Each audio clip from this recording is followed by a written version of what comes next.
కొంచెం భయం ఉన్న వాళ్ళైనా కానీ ఇంటికెళ్ళేటప్పుడైతే జాగ్రత్త అనమాట. ఎందుకంటే ఈ మూవీలో మనకు అలా చూపిస్తారు.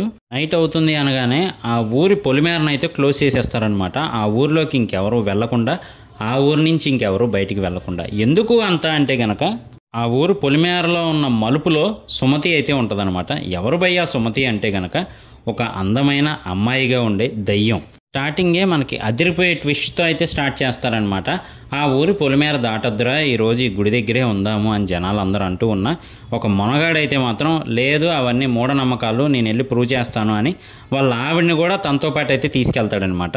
వాళ్ళ ఆవిడ పక్కనే ఉంటుంది, కానీ కొంచెం డిస్టెన్స్లో అయితే ఒక దీపం పట్టుకొని లేడీ నడుస్తూ ఉంటుంది. ఎవరు అని చెప్పి అటువైపు చూస్తూ ఉంటే కనుక పక్కన ఉన్న వాళ్ళ వైఫే మళ్ళీ అక్కడ కూడా దీపం పట్టుకొని నడుస్తూ కనబడిద్ది. అప్పుడే మనకి బ్యాక్గ్రౌండ్ మ్యూజిక్ అయితే మొదలైపోద్ది అనమాట.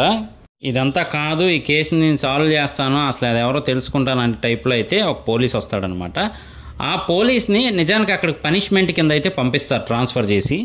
అప్పటికి చెప్తారు స్టార్టింగ్లోనే ఆ ఊరిలోకి వెళ్ళకూడదు సార్ అని చెప్పి అయితే మాత్రం ఫారెస్ట్ ఆఫీసర్స్ ఆపుతారనమాట. ఎందుకు సుమతి ఉంటుందా అంటే అవును సార్ అంటే, సుమతి అంత బాగుంటుందా, నేను వెళ్తా అని తాగిన మత్తులో వెళ్తారు. అక్కడికి వెళ్ళిన తర్వాత ఒక రకమైన స్పెషల్ ఎఫెక్ట్లు అయితే వస్తాయి. ఇలా మూవీలో మనల్ని కొంచెం భయపెట్టే విధంగా అయితే చూపిస్తారు.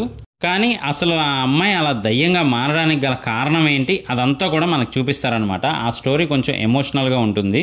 మనం జనరల్గా ఏం ఎక్స్పెక్ట్ చేస్తాం, ఇంత హర్రర్ స్టోరీలో మన హీరో మామూలుగా ఉండదు, ఒక పోరాట యోధుడు, ధైర్యవంతుడు అనుకుంటాం కదా. కానీ ఆ ఊరి మొత్తంలో భయస్థుడు హీరోనే అనమాట. అలాగే ఈ సినిమాలో మాలవిక మనోజ్ గారు అయితే నటించారనమాట హీరోయిన్గా.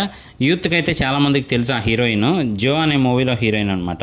ఈ మధ్యలో కొంచెం లవ్ స్టోరీ, కొంచెం కామెడీ, ఇలా రకరకాలుగా అయితే ట్రై చేస్తారు. మనకేంటంటే మధ్యలో సాంగ్స్ వచ్చి మూవీ మీద ఇంట్రెస్ట్ పోయేలా చేస్తున్నాయేమో అనిపిస్తుంది. కానీ ఓవరాల్గా అయితే మాత్రం ఒక మంచి మూవీ అని చెప్పొచ్చు. చూడకపోతే కనుక చూడడానికి ట్రై చేయండి. G5లో అవైలబుల్గా ఉంటుంది. బ్యాక్గ్రౌండ్ మ్యూజిక్ కానీ విజువల్స్ కానీ అన్నీ చాలా బాగా సెట్ అయ్యాయి. ఇంతకీ మూవీ నేమ్ చెప్పలేదు కదా, సుమతి మలుపు అంటే మలయాళంలో సుమతి వలువు సంథింగ్ ఏదో ఉంది కానీ టైటిల్, తెలుగులో మాత్రం సుమతి మలుపు అని అయితే అంటారు. రీసెంట్ టైమ్స్లో ఒక మంచి హర్రర్ మూవీ అని కూడా చెప్పొచ్చు అనమాట. ఇది నా రివ్యూ మాత్రమే. మరి చూశాక మీకేమనిపించింది అనేది కింద కామెంట్ చేయడం మర్చిపోకండి. నేను మీ ప్రసాద్, మళ్ళీ నెక్స్ట్ వీడియోలో కలుస్తాను. Love you all.